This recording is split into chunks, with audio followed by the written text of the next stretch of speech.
Morning, good morning. We have a small little crowd today. And I think the reason is because everybody doesn't want to even think about a recession. I don't blame you.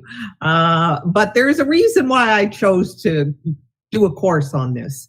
Let me first of all say there's no recession happening at all this year. You can be assured of that. We're going to have a busy year, and you're going to all do well if you're working and doing what you're supposed to be doing. There's no question you're all going to do well this year.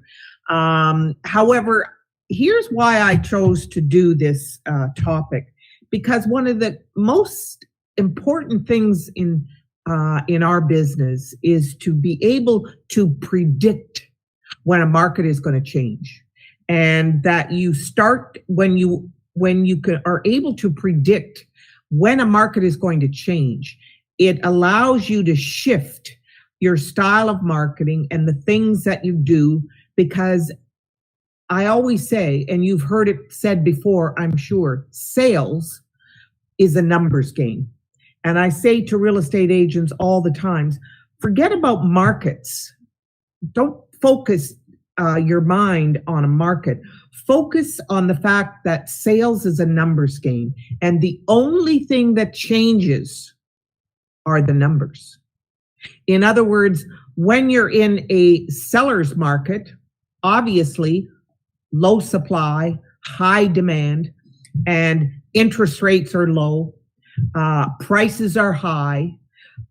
In a seller's market, obviously, there's going to be less listings around and more buyers around. You're going to have to make a lot more contacts on the listing side in order to get one listing. In other words, you might have to contact, I'm just making numbers up here, 200 people to get one potential listing. But you've got lots of buyers and no product, as we know. When it's a change in a market, when it's a buyer's market, then, of course, you got lots of supply of houses and not as many there are lots of listings around, and buyers are a little more scarce, okay?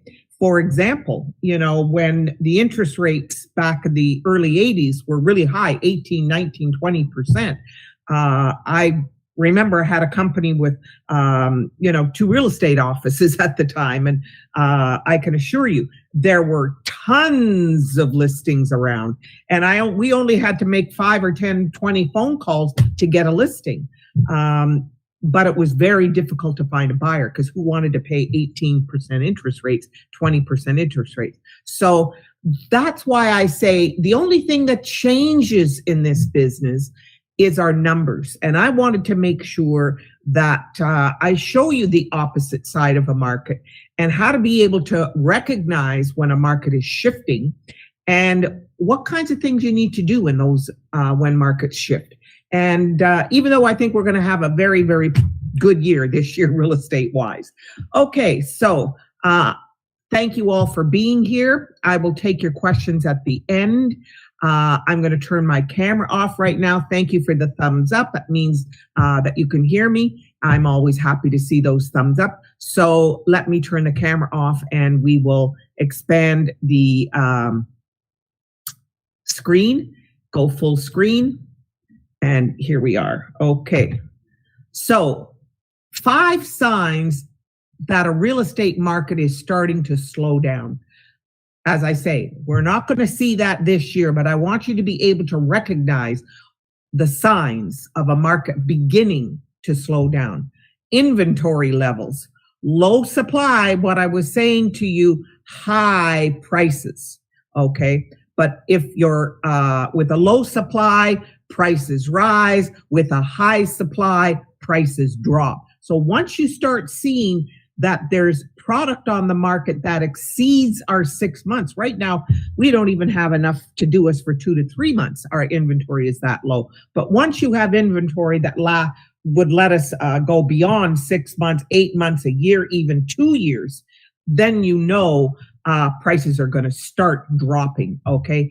Also check the days on market. The other thing you will notice, obviously, is that the days on market are going to increase, okay? when a market starts to slow down. Right now, we still have a very, very low days on market. They're selling as quickly as they come out, but start to monitor that as the markets. When the market's starting to shift, you'll start to see the days on market increase. You'll also see price movement. In other words, keep an eye on home prices. As markets slow, prices will begin to drop. And you'll start seeing real estate agents start doing price reductions. When was the last time you've seen a real estate agent do a price reduction? I mean, it's almost a thing of the past. As a matter of fact, there's a lot of agents who don't even know how to go about getting a price reduction on a listing. That's a course that I've written in the past that I'll update at some point, because I know more realtors, as the market slows, will begin to start getting price reductions. Sorry, drinking water. Mortgage rates. Right now, the mortgage companies are having a heyday, because I'm sure you've been monitoring the news.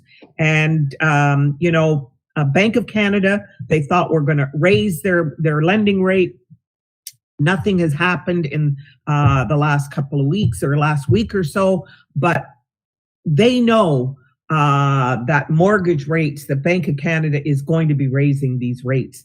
And maybe it's not right now, maybe it's going to be in March, maybe April, who knows when, but they are going to start going up, which is going to mean that, obviously interest rates are going to go up. So you can expect interest rates to start moving up. Now, here's the factor that a lot of people don't realize in the marketplace. Actually, when interest rates start to rise, what happens is people start to get out there and start renewing their mortgages. That's why mortgage companies right now are really busy. I can assure you they're very busy. But also, anybody who's thinking of buying a home is thinking, we better do it now. So it'll actually stimulate the market.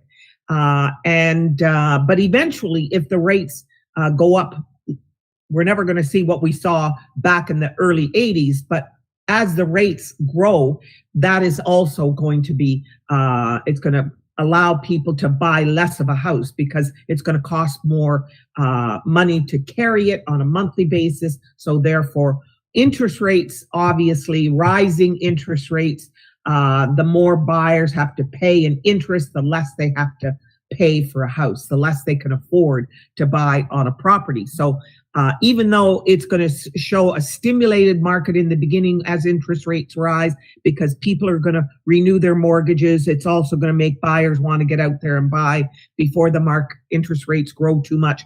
But eventually, interest rates do slow down a market. There's no two questions about it. But this year, we're all good.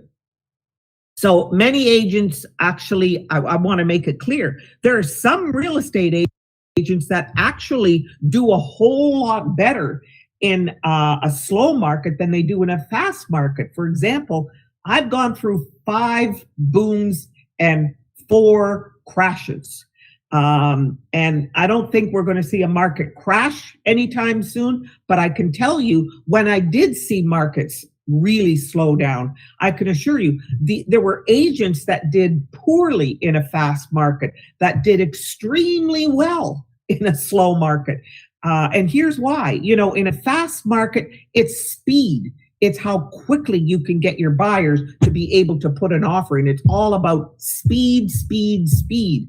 And, a lot of agents don't work well under a lot of pressure of putting offers in quickly, hurry up, because there's going to be multiple offers and you may not get it, kind of things. There are a lot of agents who don't work well in that kind of a market. Slower markets, obviously, buyers have the advantage. They can take their time, they can negotiate, and a lot of agents actually do better in a slower market. So just because a market slows down, don't think that means you're not going to do well. You might even find yourself do better in a slower market than in a really rapid, high-paced market that we've all been under for a long time right now. So also I say to realtors, I know you're here and you're getting educated. Just keep educating yourself. The more knowledge and the means the more confident you will become speaking to clients about real estate. Just keep learning, studying and learning, and build your expertise. It will definitely make you money down the road. So keep learning. Set up your contact relationship management to make sure that you stay top of mind with your clients. I'm assuming by now you should have a client management system. If you don't, boy, you got to get out there and buy one. And remember, as soon as you add someone in your database, the contact management that you use, try to find one that is a real estate management system, like Exact, IXACT is a real estate contact management system.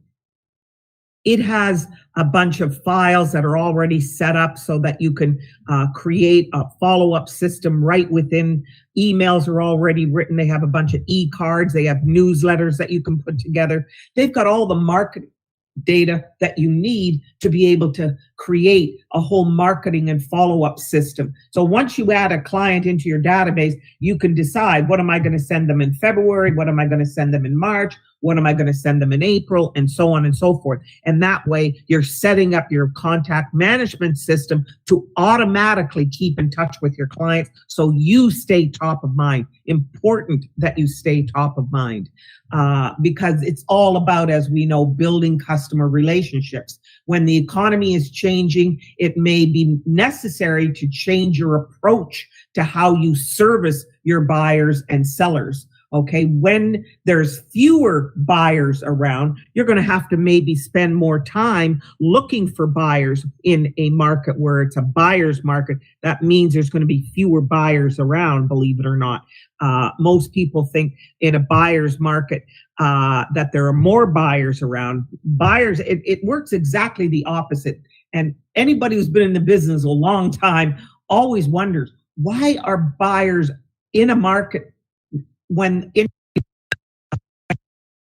house prices are through the roof? I saw, a social media post where I think it was in Brampton, a semi-detached house sold, I don't know, some ridiculous amount of money, the highest price in all of Brampton on this one semi-detached.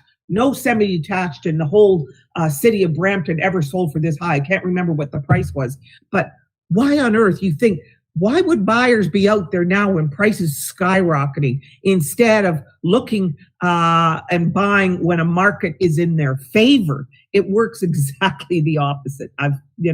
We all wonder why. So, but anyways, your client relationships are the key. And at the time of transition, so showing them that you can still help them in whatever market we're in, especially when it's a market that's in their favor. That's the time where you really want to start reaching into your database, looking for all those clients that were buyers that didn't buy, and say, boy, you've really got an advantage now. So, in those types of markets, you want to make sure that you keep. That's why I say, no matter what customer you worked with, for how long you worked with it, even if you've only contacted them once and they stop following you or contacting you, keep them in your database, because there might be a time when that customer is ready, and ready might be in the future at some point. So find and nurture strategic partners. This is where you're looking for, your partners, like your mortgage people, your title people, your, bankers, your, title people, all the your mechanic, your hairdresser, anybody, your financial planners, your insurance people, all these partners, the landscapers, the home inspectors, and so on and so on, all these potential business people who have a database of customers. You got to make sure you're always reaching out to them. And, how's business going? Go to lunch with them, network with them, if they find out if they belong to any networking associations, join these associations. Partnerships are helpful for getting new ideas and acquiring new customers. Partnerships can mean working with influencers that can refer customers to you. As I said, accountants, lawyers, financial planners, mortgage people, and so on, stagers, all of those people.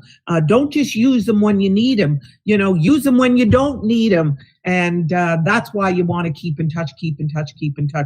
In social media, I keep saying, make sure that if you're doing any videos on social media, and always make sure that you ask people, to connect with you. See the little thumbs up sign, appreciate you being here. I'd appreciate a little thumbs up. It really will help me. I appreciate it very much. And if you can share this with friends that you have, always make sure you ask on social media, because the more clients you can get into your database, the more opportunities you have. You also want to be building and always have a good supply of landing pages. These are like flyers that you would normally send out by mail. Only what you're going to do is create these different flyers that are going to be that you can email out, or what you can do is use them on social media, use them on your website, and have a whole variety. Regularly upload and tailor your content, different content. One sentence sometimes is all you need. And as you've heard me say, great photos, great videos, personalized, relevant information to your website. Visitors are always seeking real estate information online. So the more you are prepared in advance and having lots of information that you can post, absolutely make sure you have that, because when a market switches, what you don't want to do is slow back your marketing. It's exact opposite. When the market is slow, you want to beef up your market. You can afford, when a market is hot, to slow your marketing down, because buyers are everywhere. But in a slower market where buyers are not everywhere, where you have to really work for them, that's when you put your marketing in top gear. That's what you always have to remember is about that. So have a big supply of that. Make sure your contacts know you as a person. In other words, what we mean by that is, let them see the family side of you. Let them see, the side of you that isn't always just business. When you have Christmas and Easter and all the different holiday seasons around the year based on your religion, whatever, make them see who you are as a person, not just as a real estate agent, because that way you're going to be able to relate to them more. Oh yeah, they'll see that you're as human as they are. Be organized and get organized. Being organized is so important. And that's why I say have a file on your desktop, computer, that says real estate articles. Have a file on your computer that says, landing pages. That's what I mean by a flyer, that you've created. And, if you guys have not looked at that software yet, Canva, spelled Canva. Excuse me, I'm going to take a drink of water. Canva.com is a free. They also have a paid for version, but you don't need the paid for. You can use the free. The paid for version is not that expensive. It's, $39 a month or something. But the free one, the difference between the free and the paid for one, in the paid for one, you have a lot more graphics. You have a lot more data that you can create, things that you can create. Canva is all you need for your social media, your e-cards, your drip campaigns, your newsletters, your everything, your social media, everything you could possibly think of from a marketing point of view is in Canva, and so easy to create. It's click and drag. The template is there, and you've got all these photos. You look for a photo, you type in, the idea of the kind of photo that you're looking for. You're looking for real estate homes. You hit search, and it comes up with oodles and oodles and oodles of pictures, and you find the one you want, you click on it and you drag it over to the space on the flyer. It's as simple as that. It's click and drag. It is so easy. So this gives you an opportunity whenever you have to get prepared. Use your slower times as your chance to get caught up on the much needed organization packages, your listing package, your buyer package, your, follow-up systems, your all of the systems that you need to be in good shape for marketing. Think about a possible industry slowdown as a chance to prepare, and you'll be able to bounce back so much quicker in that. Focus on marketing attention to your sphere of influence. As I was saying, there's all kinds of people that fit into that category, because what you're trying to do is make sure that your business is completely digitized. In other words, you've got your emails already written. You've got your landing pages already created. You've got all kinds of content for social media ready to be posted. You've got all of that in place, and that once you see market slowing down, you can just put it in high gear and start marketing. Get some videos prepared in advance, and make sure that you can completely digitize your entire operation. That's why I've created that course. Develop short-term goals. Clients,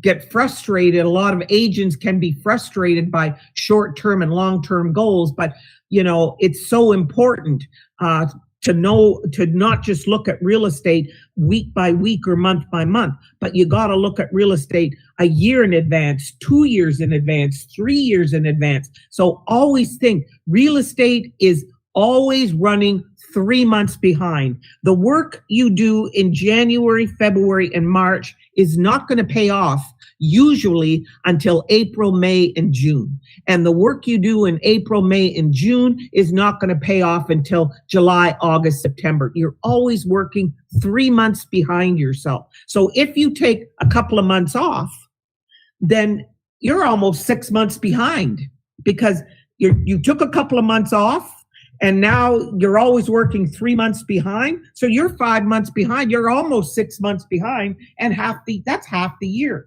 So when people aren't buying and selling as much, the results of all the labor that you put in is delayed, as you have to remember. So that's why I'm telling you, you're always working 3 months behind yourself. So what you got to do is, that means if you're going to do vacations, I always used to like to do my vacations, work like crazy for 3 months, take a week off. Work like crazy for another 3 months and take another week off. So that, rather than take a month off, take a month spread out over a year. That's the best way. 3 months, a week off, 3 months, a week off, 3 months, a week off, 3 months, a week off. Just keep doing it that way, and you'll never be behind the 8 ball when it comes to your business. And that's why don't stop marketing. We talked about that. The last thing you want to do when the market drops off is slow down your marketing. You don't want to do that. You want to be beefing it up at that time. And that's what we just talked about. When you are where are you spending your marketing dollars also is something that you have to look at all the time, but especially in a market that's slower. What is really working for you? What has made you? That's why it's so important to keep a log. The first deal you made, where did you get this lead? Was it an ad call? Was it a sign call? Was it a referral? Was it a website lead? Where did this buyer, seller, listing, whatever it was, where did this client come from? And keep a track of that, okay? Every deal, where did this deal come from? And how did you arrive at it? And at the end of 3 months, 6 months, a year, you start to see the majority of my business seems to be coming from A, B, C, whatever it is. And that's where you want to think about spending the majority of your dollars. That's why it's so important to really research your business carefully and keep records and track. Look for new market opportunities. You're working a specific area. Hey, I sell luxury condos in downtown Toronto. Well, maybe I don't want to be just in downtown Toronto. Maybe I want to be in North York now. Maybe what I want to do is open up another opportunity. Maybe I want to be in the east a little more. Maybe I want to be in rather than just downtown. Maybe I want to be a little more west in Etobicoke on the lakefront kind of thing. So look for opportunities of new markets when markets change. If your area of the market is quiet, always start by expanding your reach outside of your normal marketing area. So that's another thing that you need to think about. Adjust your current listing production market more aggressively. In other words, if you're in a buyer's market, obviously you're going to want to beef up your buyers. You want to be looking for buyers. But that doesn't mean you stop getting listings. Listing is going to be easier to get. So you still want to get listings because remember, you always want to list property. I don't care what side we're working on the market. You always want to have listings because when the market switches, I remember there was a guy, I know this is going to sound nuts, but there was a guy that used to work for me. I'm going way back to when interest rates were like really, really high and there were tons of listings. This guy, Ray Wells, I'll never forget him. He used to go out there. He was like the absent-minded professor, but he went out and he started getting listings and he didn't care if they were overpriced. Didn't matter to him. He got listings. At one point, I'm not kidding you, because we had a listing contest because it was at this time, and he had 75 listings. I'll never forget it.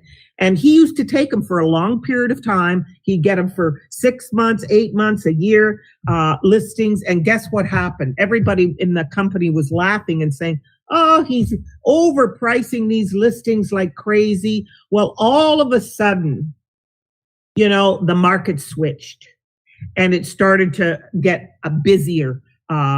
In other words, it was becoming less of a buyer's market and more of a seller's market. Well, guess what happened to not all of them, but a good chunk of these 75 listings that he got were all of a sudden starting to sell. And he made a fortune. So always remember, no matter what, listings are always important. Put your money away, save. I always say from every transaction, you got to put money in your marketing account and always save a percentage of every transaction.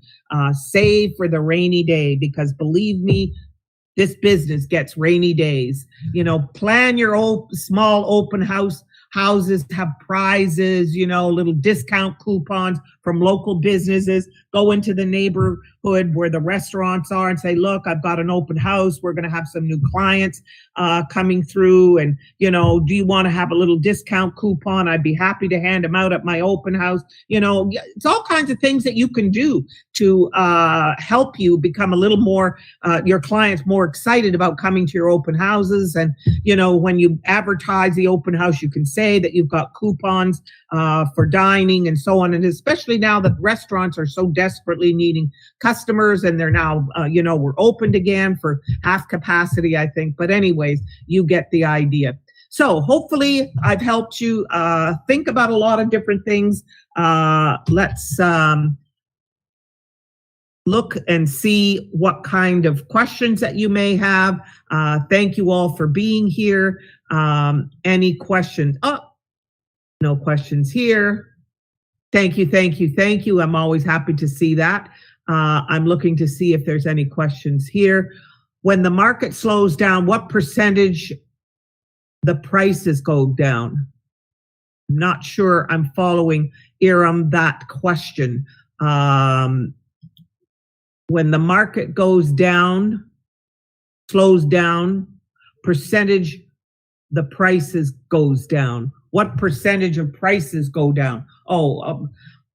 Well, you can look at prices will drop what I see happening in the future, because I do see that in the springtime, I think we're going to see the Bank of Canada raise their rates, which means everything is going to raise slightly. I don't think they're going to be going up. Like at the time when we had really, really high interest rates, we didn't have interest rates going up slowly. We had interest rates going up every single solitary week.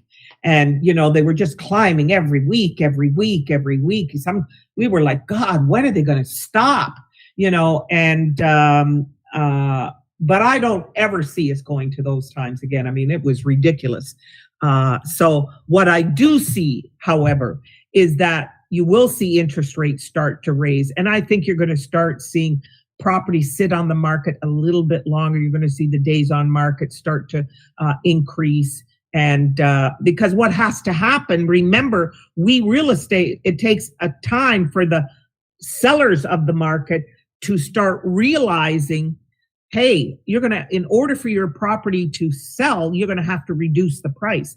And they're going to be reluctant. They don't want to do that because they remember, 6 months ago, their neighbor sold their house for $100,000 over asking. So it's going to be, sellers are going to be reluctant in the beginning to lower their prices. That's the part that takes time for sellers to be conditioned over time that the market has really slowed. And in order, if they really want to sell, then they're going to have to lower their prices. So you'll see prices drop subtly. They're not going to all of a sudden drop by 40. It's not going to be a crash, is what I'm saying. I hope that has helped answer your question that you had. So I don't see any other questions.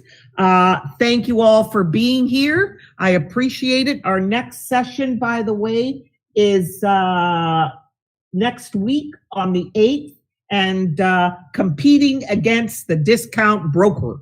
So if you're always competing against the agents who are reducing their commissions, that's a course that you may want to look for. That's next week, a week today. Take care. Have a great week, all. Always happy to see you. Thank you very, very much.